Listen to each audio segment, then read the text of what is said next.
The photo that you're looking at came from a video visit from Mike Parsons on December the 21st, the year 2018, from Grady County, Oklahoma jail.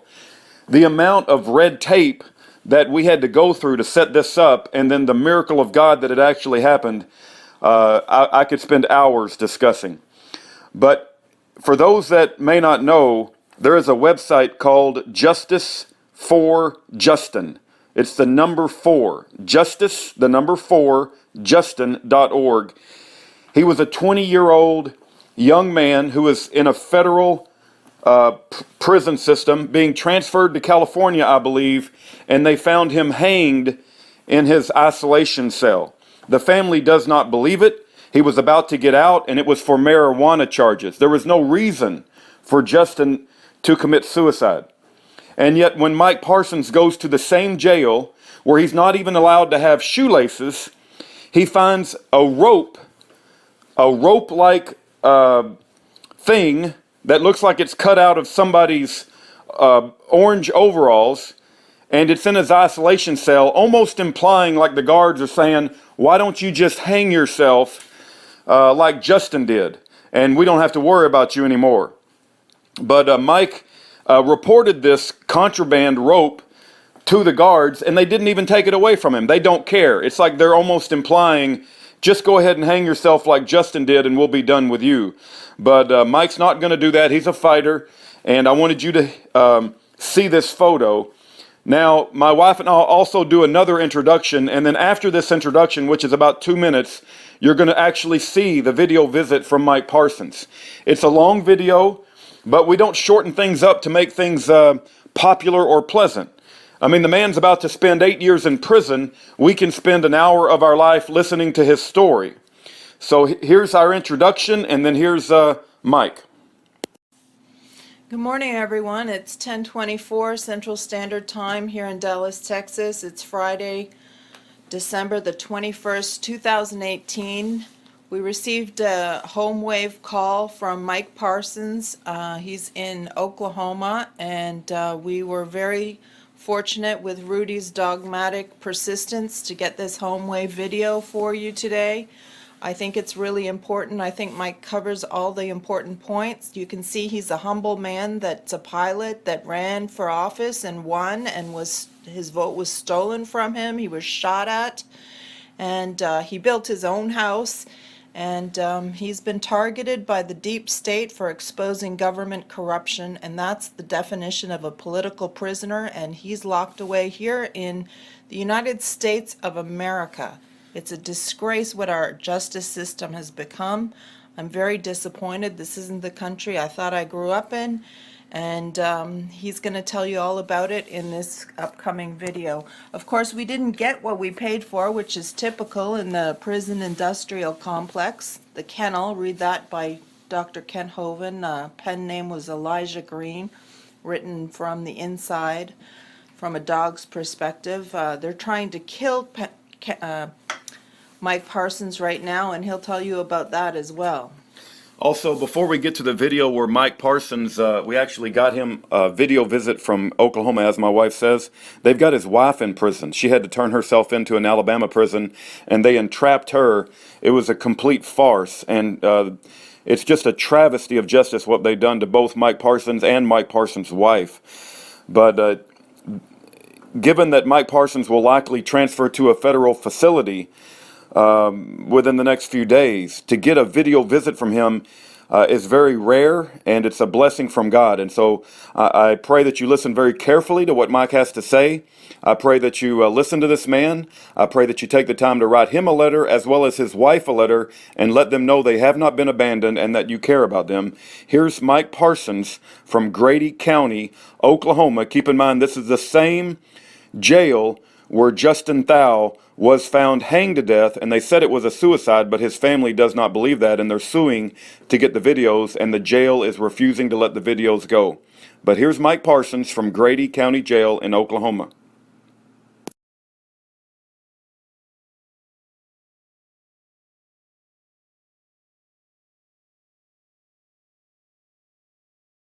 I can hear you. Can you hear me? Yes, I can hear you.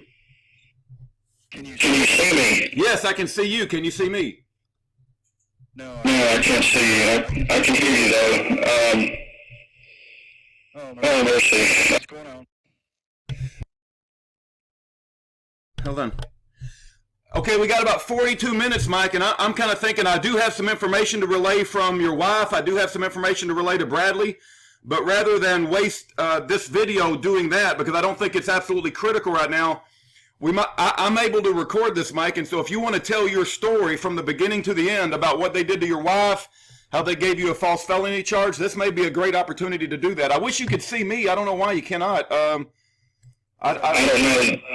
Go ahead and give me the quick information that you got regarding Mrs. Parsons, if you would. Okay, I got to look it up. Give me just a second. When we run out of time, that's going to be it, though. But let me look it up. Hold on. Yeah.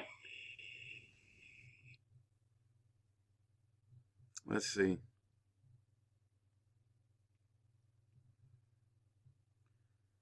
Okay, I said, is the property tax taken care of this year? She said, all bills are handled. I said, is the life insurance premiums paid up? She said, all bills are handled, but the terms for both of us expires in 2 years. I do not know what to do after that if we are not out before then. I said, do you want Mike to activate his FedEx pension and send it to you? She said, he can hold off on any action here for now. I am used to doing without and being hungry. I said, Mike mentioned something about a 6-page form which had to deal with a petition for exoneration, but I could not find any such legal form. Do you think, does that ring a bell, and do you think it is on the hard drive that you sent? She said, there may be something on the drive, but I would not know where. It seems that all may have been handwritten, but I did scan some. I thought it was for state level though. And then she goes on to write, they have plans that can be activated from Cali, but I would not know what those are from his end, or if you would want to handle an account. I know Cleet cannot keep this up, and I will be receiving half of what she was sending to me, but that is okay. I told her not to send me anything anyway when I first came here. She has blessed me anyway. God love her. I know that I do. God bless and walk sacred. And then I cannot put Bradley on your website account without you. They're going to require us doing that conference speaker thing again. Okay. What is Colleen? You said the word something about Colleen. Yeah, let me read that again. Okay, hold on. She said they have plans that can be activated from Cali, C-A-L-L-E-E. I have no idea what that means. I don't know who has plans. Let me see. I'm saying something about the phone calls. I'm telling her about the phone calls cost $4 every 15 minutes, so she's probably referring to some sort of phone plans activated from callee. Maybe I'm the callee, or she's the callee. I think she's talking about phone plans, but I don't quite get it. I'd have to get clarification. You guys should use the video time to tell your case, Mike. You can talk about this on the telephone anytime. No, you do what you want to, Mike. This is your time, but when the time runs out, we care about you, and it's like this. I've been incarcerated for 2 years. I've hurt no one. All I'm doing is trying to help a Native American nation get on their feet financially so they can get their children back that are being put into a child trafficking pedophile ring in Canada. Once they have the money so that Canada can no longer say that they are dependent and neglected children, then they get their kids back. Well, apparently nobody in this country cares about that other than me. So therefore I sit here and rot in a prison. I'm basically starved, beaten, and every time, this is a routine. Starting back when we bought our farm and the SOB to the north of us shot at my wife and shot and killed my dog Shadow. I report it to the police. Nothing is done. I sue the guy, and the judge, who's a buddy of his, dismisses the case. I appeal it, and they rubber stamp. So nothing is done. Then they come and open our gate a year later, let 3 of our wolves out, wolf hybrids and wolves that we raise, that have been our pets for many years. And they shoot and kill one that we found. One came back and the other did not. The guy attacks me in front of the sheriff's deputies after he admits that he shot and killed my wolf hybrid for no reason. I'm charged and sent to jail. I'm charged with aggravated assault for defending myself when the guy attacks me because I punch him in the nose. I threw one punch and broke the guy's nose. Well, he runs into me with a four-wheeler. That's okay. He attacks me and kills my dog. That's okay. Well, the grand jury dismissed that. They came back with a not true bill. And by law, they're supposed to expunge that record, eliminate it from the record, and never use it against me ever. Well, no, they're using it against me every time they find a reason to falsely charge me. So here's their technique. They provoke you, and at the point that you respond, then they charge you with what's done to you. So it doesn't matter if you defend yourself or not. You're going to be charged and end up in a jail and your life destroyed because all they've got to do is get 12 of their buddies to sit there and say you're guilty regardless of the facts. The facts don't matter. It's like in this last kangaroo court, this Luciferian cult, whatever you call the guy, sitting on a bench practicing Roman Catholic type of pagan sorcery. It's canon law is what they call it, where they have presumptions of guilt. And if you're brought into this administrative tribunal, the presumption is you're guilty. So there is no due process. The Constitution doesn't exist. I asked this goofy attorney that they appointed that he would not answer a single question. He doesn't do any preparation. He comes into the trial with an empty folder. He comes into sentencing with an empty folder, no preparation, and has, all of his efforts are put into making sure that his hair is managed properly, that he looks to be his best, so that he makes a good face shot, so that he can tell people, well, I'm a former prosecutor, blah, blah, blah. His whole career is about prosecuting people. So he's working for the system. It doesn't matter the fact that, number one, I'm not even in the state for 2.5 months with no access to any airplane. They searched the plane the day they arrested me, no doubt. They arrested me with an 8-man FBI SWAT team, claiming I was a fugitive, claiming I was armed and dangerous. So they took the building apart, little bitty building, it wasn't big, but they took the ceiling tiles out. They took the commode up. They took everything apart looking for guns. Do we really believe that when they walked up there and saw the airplane that said Chilcote Nation with the door unlocked with a heater on it, they're not going to search it? Come on. Common sense says, yeah, they searched the plane. As a matter of fact, there were photographs taken that I got later on. Now, there's discovery that I never got. And then at the sentencing hearing, in the pre-sentence report, the U.S. attorney admitted, well, no, we believe that Mr. Parsons had absolutely no knowledge about the kidnapping plot. Okay, the search warrant was obtained via a 302 and an affidavit from this Monty R. Zapluski, special agent for the FBI out of Grand Island, Nebraska, claiming that he had evidence that I was part of a plot to kidnap a judge. And for the basis of the search warrant being based on me being involved in a plot to kidnap a judge, turns out that was a lie. And the U.S. attorney knew it from the very beginning, but yet he allowed it to go forward. There's no way that I can know what happens to this plane after I'm gone. Obviously, they searched the plane the day I was arrested. Had there been a rifle in there, they would have found it day one. Are we to believe that they are so incompetent that they can't search a Piper Cherokee 140, which is about 3.5 foot wide and about 6 foot long on the inside with 4 seats and about a foot space behind the back seat, where they had a photograph of where they say the rifle was located? All you got to do is walk to the side of the plane and look in the side window, and you can see directly down into that back compartment. There's no way that anybody, let alone not searching, but looking in the window, wouldn't have been able to see it sitting there. Everything they're doing is a lie to perpetrate a false charge in order to destroy my life, because I don't know what their underlying reason is other than I exposed the fact that they're a corporation posing as government, they're a fraud, and without our consent, they have no jurisdiction. The fact is that I sued a judge and a district attorney in Tennessee that were corrupted back in 2009. And this is part of the old boy system in Tipton County that apparently one of the sheriff's deputies, Donna Turner, a former FBI agent, was the one that contacted the Memphis FBI and said, hey, we got a fugitive from justice, armed and dangerous, all this other nonsense. Well, in the Tipton County's own jail record, it clearly shows, number one, I'm a minister.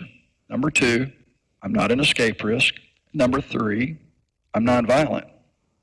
All that stuff was known, but they sent out an 8-man FBI SWAT team. Also, they utilized cell phone data to locate me.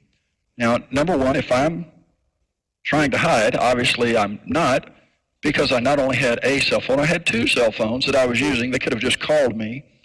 I spent the day before helping the airport president move his equipment from town back to the airport, the snowplow, because he was shorthanded. So if I was trying to hide, would I be helping law enforcement and government officials do their work?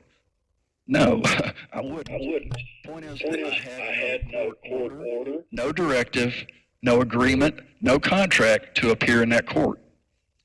Under the charge that they charged me with, it requires that you were directed to appear. Well, on the indictment, it says that I failed to appear as required in order to be at trial.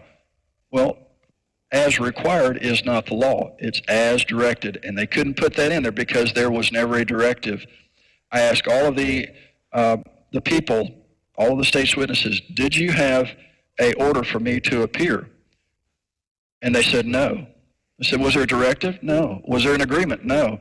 Well, wait a minute. How did I get out of jail when I was arrested? They require you to sign a release form saying you're going to come back. Well, Mr. Parsons, you never signed that. I said, but you let me out anyway. Yeah. That's because they thought I was fixing to die, because I was starved to death and I had 3 broken ribs. And they didn't want the lawsuit of them being responsible for my death for somebody who's done nothing other than call for help when needed and being prosecuted and, whole life destroyed because they don't want to do their job when it concerns their criminal friends and buddies. Hey, Go ahead. Hey, Mike, no, thank you. And for those who are just coming into this and learning about you and learning about your case, what happened to you and your wife, and I want you to cover a little bit what you know about how they set up your wife, but can you tell us how you got on the radar? You said you were running for public office, and you believe you were winning the election. You even had a screenshot from the television the night before, and then you believe they flipped the vote totals. Do you believe that's how you originally got on their radars, because you sued them because they rigged an election? Well, it was a fact. I won the election. Now, I mean, a belief is something you can't prove. Well, I have proof of it. Other than I had 3 people that were there at the Election Commission office witnessing the tabulation, but also the night of the election in 2006, Channel 5 News on their crawler beneath the movie that was playing listed me as a candidate for county executive and my opponent, and said I had 4,282 votes, or 79% of the vote in early returns, and that they had effectively declared me the winner early on. At midnight, I got calls from people telling me, congratulations, you won the election, you got over 10,000 votes. And then the next day, the radio said, well, no, the guy that I ran against, the incumbent, had been there 20 years doing nothing, that he had won with over 10,000 votes. So I tried to verify this through several people that said, Mike, they flipped the votes. You had 10,000 votes. I challenged the election. I sued to avoid the election and simply subpoenaed the smart cards and tabulating machines. That would have proven beyond any doubt if they had flipped the votes. And the judge refused. The judge, who was on the ballot himself, refused to recuse himself. He dismissed the case, and so I appealed. And while I'm under the appeal in 2007, they sent one of their minions to shoot at me and my wife. And he told the, here again, Chief Donna Turner, that under a report in the newspaper, they said that he shot into the uninhabited wooded area across the street. Well, my farm is not uninhabited. He knows that. And the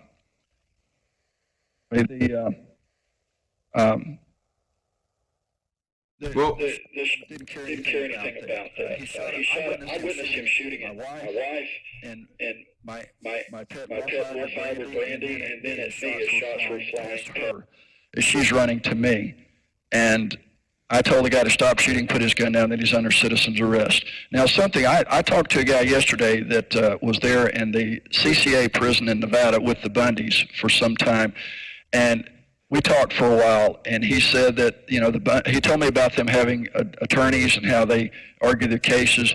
But what I gathered was what made the difference in that case is they had hundreds of people outside the jail or outside the prison and outside the courtroom daily protesters out there every day.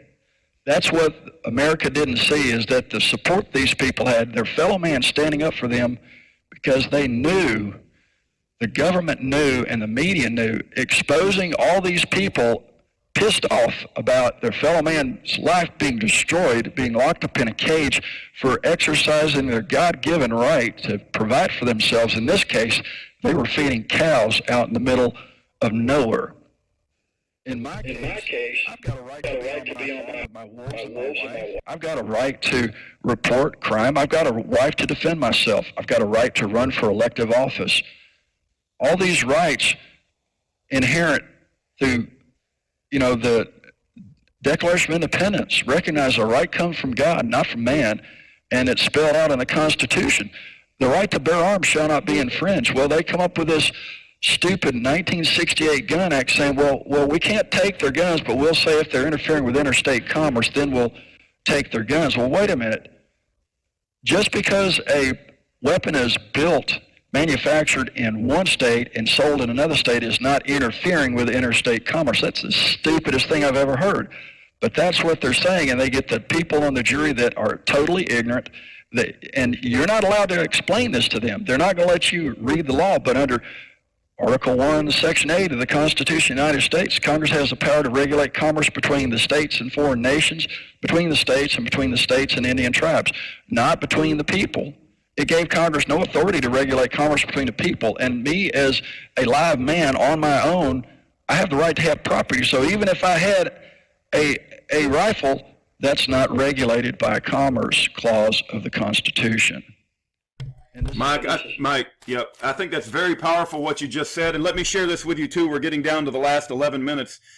As I was looking up Grady County Jail in Oklahoma, I learned about Justin Thau, and last year in that same jail that you're in, he was found, they said that he committed suicide by hanging, but I'm going to be talking with his family. I believe they are suing that jail because they believe that that jail is not releasing all the videos, and they think that he did not commit suicide. So be very careful in the Grady County Jail in Oklahoma. There's a lot of suspicious activity. Interestingly, they've got something that looks like a notice in my room here. And they assaulted me yesterday. I'm in a hole by myself. I went from a what looked like an annex type unit to the hole because they didn't give me a tray, and I said, hey, I need a tray. And they twisted them all behind my back and put the cuffs on me tight. I've got to get on the phone here for a minute while they do their meds, so I'm going to have to hop off now. God bless. God bless you, Mike. There's so much we need to talk about. Parsons.org. If you go to Parsons.org, it explains what's going on. But I'm sure their interest is in exterminating me because I'm one of those people exposing their crimes. And without the public rising up, they'll get away with it. So that's the whole key. The Bundys won because they had public outcry. Without public outcry, I lose. Everyone loses. Take a stand and we'll win. If you don't, we won't. It's that simple. Amen. Clint Eastwood says, look bad, you got to get mean. Plumb, mad dog mean. Because in the end, if you give up, you neither live nor win. That's just the way it is. So watch the movie Josie Wells, and you'll see what we're up against. It's time to take a stand. God bless. Bye for now. God bless, Mike.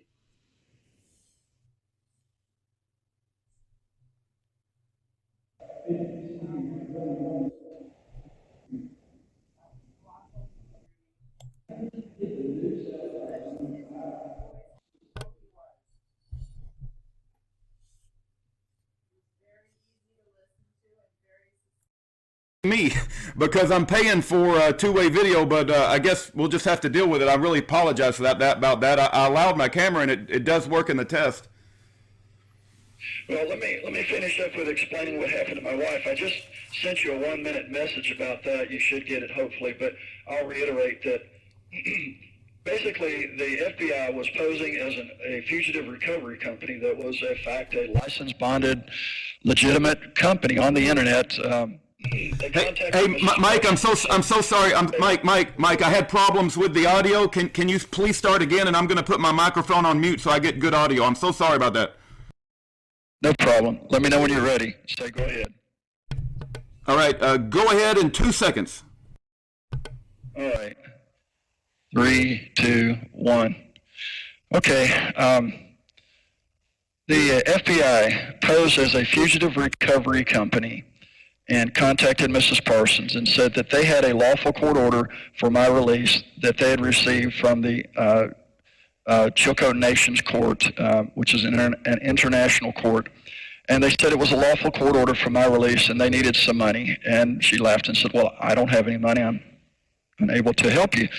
And they said, well, we were told you had some old farm vehicles, and if we can get one of those, that would help cover the cost of getting your husband transported up to the Chilcote Nation. So they went out to the farm and they took one of our old farm vehicles, and then they called her downtown in Memphis and said, well, we're charging you with solicitation to conspiracy to solicit to kidnap a judge, a sheriff, and break your husband out of jail. And here's the thing, if you agree to plead guilty, you can go home right now. No bond required, nothing at all, and you won't have to go back to court for about 6 months. And the judge might just give you probation, and if the judge sentences you to prison time, you'll have a couple of months to prepare so that you can get your affairs in order. But if you do not agree to plead guilty right now, we're going to lock you up right now, no bond available, and knowing that they knew that my wife and I live on a farm. We've got almost 200 animals that are responsible. My wife and I are responsible for feeding and caring for daily. We're it.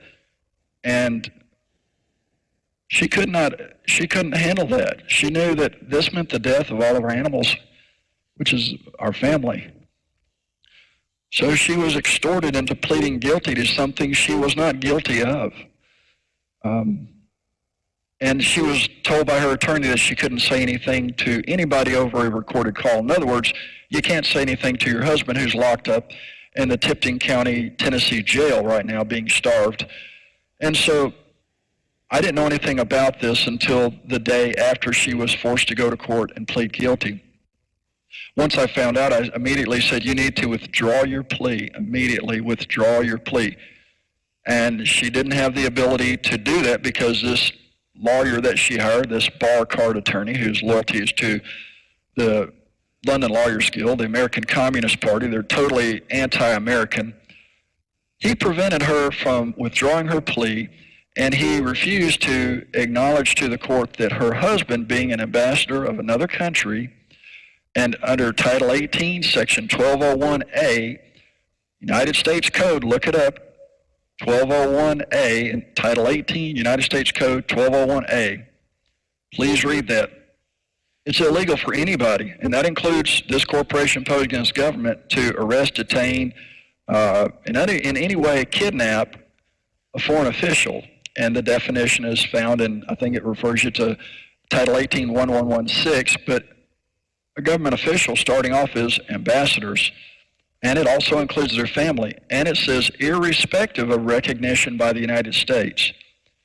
So any government official of any foreign country, irrespective of recognition by the United States, is protected against being arrested, detained, prosecuted in any way, shape, or form. Well, they're just ignoring the Chilcote Nation, which has been there for over 1,000 years. As a matter of fact, King George back in 1763 made a royal proclamation recognizing the people of the Chilcote Nation in this territory. They were to be left alone, that none of his subjects, including the people in the colonies in these lower areas that he claimed as his, could go up there and mess with them. You couldn't run up there and hide. You couldn't try to buy the land. You couldn't do anything. If there was any, treaties to be had or relations to be had or any attempts to buy any of the land. It was to be his purview only to engage with these people and no one else. So he recognized the sovereign Chilcotin nation before the United States was the United States. Well, then they had the Revolutionary War, and in the 1800s, again, Canada recognized the Chilcotin nation, and then you had the Chilcotin Nation versus British Columbia in 2014 Canada Supreme Court case, or Supreme Court of Canada, and it clearly articulates not any specific entity, but the Chilcotin Nation is a sovereign First Nation. And throughout the indigenous peoples all across Canada, they all recognize the hereditary system as the governing authority. So the hereditary chiefs in the Chilcotin Nation are the power base. And in the Chilcotin Nation, the Chilcotin National Congress is the body of hereditary chiefs. Stanley Stump Sr. is the hereditary Grand Chief of the Chilcotin Nation. He's the one that adopted me into the Chilcotin Nation as a full tribal member. He's the one that appointed me along with the Chief Justice via the Constitution of the Chilcotin Nation and the Chilcotin Nation Court Act. They appointed me as an associate justice to help them with their courts. And then when they discovered my experience as a former manager of Federal Express, doing contract negotiations, having run many small businesses, currently running small businesses, and having taught professional small business at Southwest College for years in Tennessee, they thought, this would be an excellent ambassador for us to help us develop our natural resources, which I suggested to them as the solution to getting their children back. It's a known fact that the Canadian government has been trafficking in their children. They take their child because the families are dependent and neglected in their eyes. They make less than $12,000 a year. Well, the Chilcotin Nation survives and has for generations, over 1,000 years, because they hunt, they fish, and they provide what they need. They're agrarian society. They don't go to Walmart. They go outside and they gather up enough salmon to last them more than a year in 1 week's time. They'll go hunt and they'll take a moose or caribou or deer or whatever, and they will put all this stuff up, and it lasts. This is food, and they, of course, grow food. They have all types of things that they subsist on, so they don't need a lot of money, and they don't have extravagant, expenses, so they don't need a lot of money. But irregardless, Canada is basically meddled their way into these people's lives so they can kidnap their children. They put the child in with a foster family that usually turns out to be a pedophile. They give the pedophile foster family $50,000 a year, and then the province gets $250,000 per year.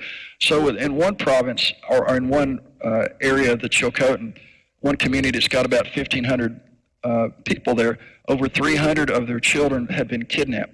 Well, that equates to $750 million annually into the general budget for the British Columbia government. So they're balancing the books of the government off the backs of the Chilcotin natives, and especially their children, who, well, like one child that, my case, that we referenced, this young child that was in the foster system, she had wanted to learn about Christ, and so the foster family, being atheists, wanted to put her on drugs to prevent her from wanting to know about Christ and being denied to read the Bible. And then she ran away because of abuse, and so they locked her in basically a dog kennel. And then reports of sexual abuse were ignored by the province, the RCMP, Royal Canadian Mounted Police, and the entire system is broken. It's that way in this country. They're doing the same thing. Where I just came from in Oklahoma, in Nebraska, they had a case called the Franklin Cover-Up. And there were books written about it, but you won't find them in the Douglas County Jail because they make sure nobody knows about the Franklin cover-up. That's where high-level elected officials, we're talking about senators, United States senators and congressmen, governors, and such, would go by their Boys Town, where they had boys and girls, and they would select their victim for the night. And you heard about the Lolita Express with Bill Clinton and all his excavations. Hey, Mike, I just got to share with you real quick. The Franklin cover-up, I have tried to mail that book to several prisoners. Every single time, without exception, they reject the book and they never let it get into the prison system. They don't want the American people to know that these terrorists are Luciferian pedophiles, and they're trafficking in the souls of men and destroying the innocence of America by stealing these children. I apologize. I look like hell. I probably have aged 20 years in the last 2.5 years that I've been starved repeatedly. Hey, Mike. Hey, I'm just grateful you're still alive and maintaining your fighting spirit and maintaining your sanity. I do want to share some things with you real quick, and I'll make it very quick. We're down to the last 9.5 minutes. I love the movie. Yes, go ahead. Go ahead.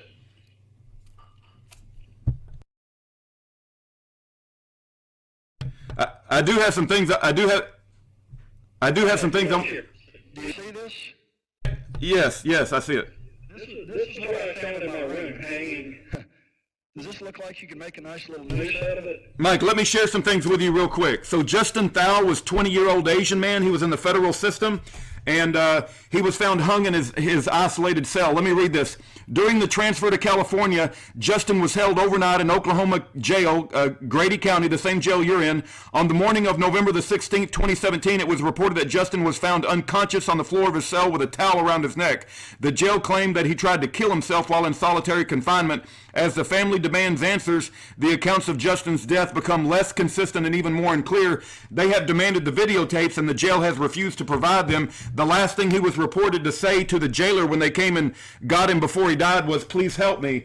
Let me also say that there are those arguing that what we do on the outside as far as to try to advocate for you, make a lot of noise and speak out against the corruption, that it's making things worse for you and your wife, and they want us to shut up. But I'm telling them, we will never shut up as long as you want us to speak up. We have some people on Facebook that say that every time we advocate for prisoners, that they take away more of your privileges and they put you in a harsher spot in the prison. And so they say that we're actually hurting you guys. They're false. Yes, they might put us in a harsher, but without light shined on us, we're dead. How do you think the Bundys got out? The Bundys got out because of exposure, because they had hundreds of people protesting. Those people are ignorant. Shining light is what cleanses the disease. You have to expose the disease to the bright light and basically eliminate it from hiding. Those people are either ignorant or they're complicit. So amen. Amen. I love your fighting spirit. I love your fighting. Yep. Native Americans in a teepee sitting outside the jail beating the drum daily prior to that trial. Those jurors walking in there would have seen that and said, "What's that about?" Well, that's about the Native American ambassador that you're fixing to be asked to prosecute and send to prison for effectively the rest of his life, because they're accusing him of exercising the Second Amendment right to bear arms to defend himself. And so are you going to be anti-American and anti-Constitution and destroy this man's life, or are you going to say not guilty, let him go? No, amen. Every time I speak, Mike, I got to take the microphone off mute and put it back on mute in order to have good audio. So if you hear a delay, that's what's going on. I need to also tell you that for anybody listening, you're a very humble man. You were a pilot. You built your own freaking house. I know less than 3 people in my whole life that's built their own house. You ran a farm, and you ran for public office. So you're a very humble man, but you're a very accomplished man. You had a lot of character witnesses that spoke up for you before this nightmare began. And I pray that people do speak up and write to their. What do you think people should do? Write the governor for a pardon? What would you recommend people do that want to help? The shotgun blast approach is best. In my book, you're going to reach out to the governor, number one, because he can pardon me for the current charge that's bogus from 2009. And if that charge is eliminated, I'm released immediately, because this is based on having a prior felony conviction prior to the incident. That was the only charge, and I've already put in for a pardon. Of course, you said that they've misplaced it. How convenient. But the fact is, I mailed the governor this information from the last CCA prison I was in 2 days ago. Now, I've also mailed you a copy of everything that I sent to the governor, and I've mailed you a lot of things, basically to Attaché Bradley Warren and care of Rudy Davis so that you will get it and you can forward it to him. But this information needs to go viral to everyone. It needs to go to Matthew Whitaker is the Attorney General. Matthew Whitaker can do an investigation into this corrupted system which is destroying our lives, and he can put a stop to it. I don't think that he's deep state operative corrupt like the rest of them, like Sessions was. Sessions was just too afraid of his own shadow. But Donald Trump can put a stop to this. He can obviously pardon us, but we don't need a pardon. We need exoneration because we're innocent.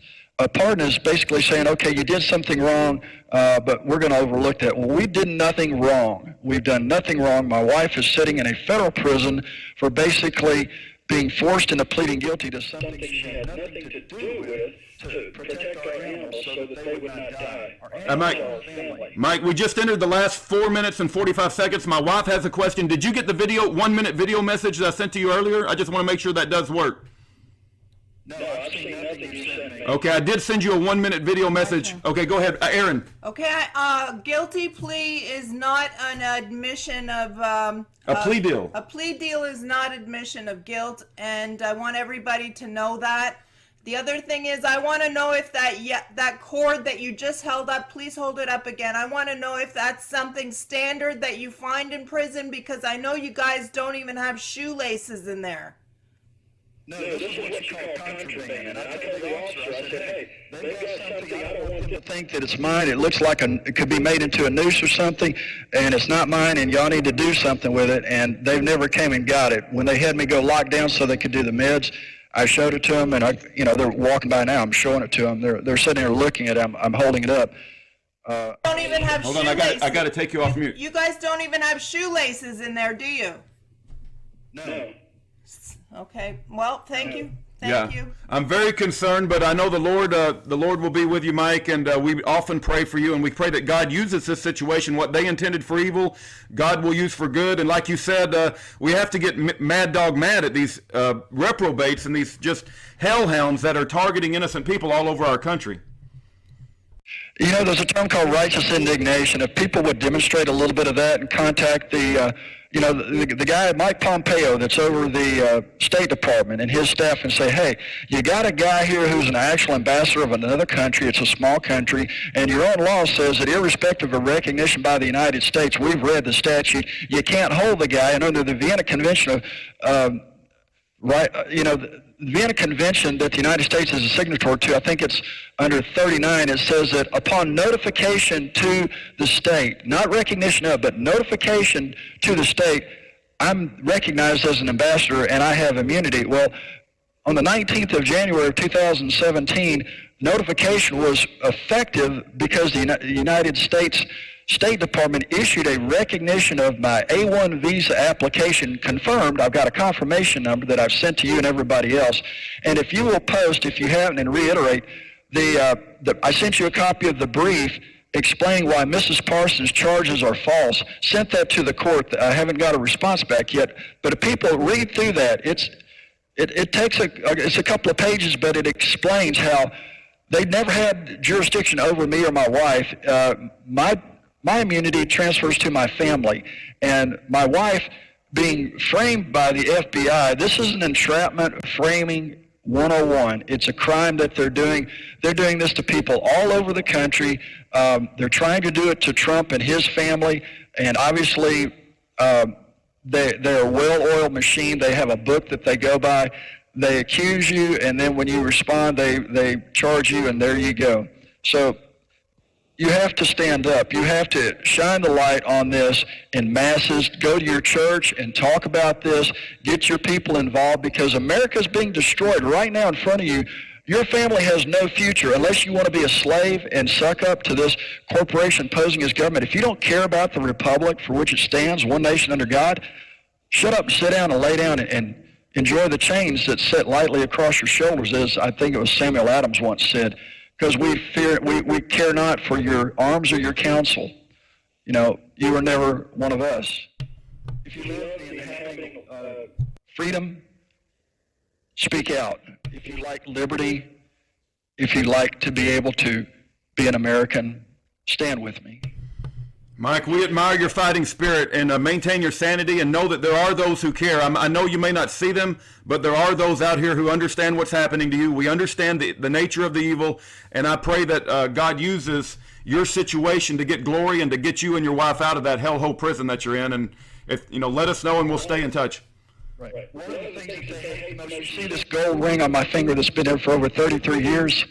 They hate that with a passion, because this is a symbol of my commitment to my wife and my God, and they hate that. They want everybody to be manipulated and controlled, and I don't submit, I don't control, I don't extort, and I don't back down, and that's what they fear. They fear a people who will not be enslaved, who will not submit to their tyranny, and who will fight.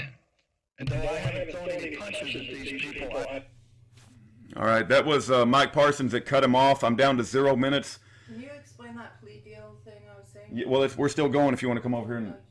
I think my wife was saying that a plea deal is not an admission of guilt, that many times the full force of the American government, including the DOJ, the Bureau of Prisons, and the FBI, is put upon a defendant, and you can get false confessions. There's movies, entire movies and documentaries about people that not only confess, but they take plea deals so they don't spend 10 to 20 years in prison. Their family's not threatened. So their families are not threatened. They threaten their families. We've seen that happen time and time again. Now, you and I would like to believe that we would not compromise and we would not take a plea deal and we would not plead guilty. But when they threaten your family, when they threaten your wife, you don't know what you're going to do.